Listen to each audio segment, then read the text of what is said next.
I want to start a new monthly series that includes a grab bag of helpful tricks. So here is 10 tips for using iPad OS. Part 1. Hold down the globe key and hit the delete button. This will delete everything that's before the insertion point. In Settings, Control Center, Customize Control Center, you can add a screen recording feature. Under Accessibility, Siri, you can enable Type to Siri. This is great for using in public situations.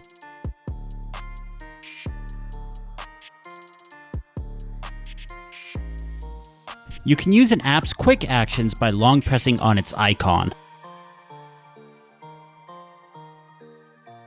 Under Settings, General, Keyboard, Text Replacement, you can set up text shortcuts for longer snippets. You can add apps to multitasking from Search.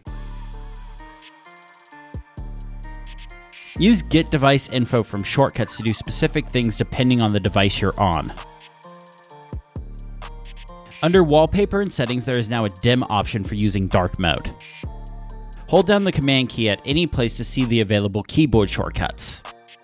Under Display and Brightness, you can make the icons big again, but you won't be able to pin widgets to the home screen.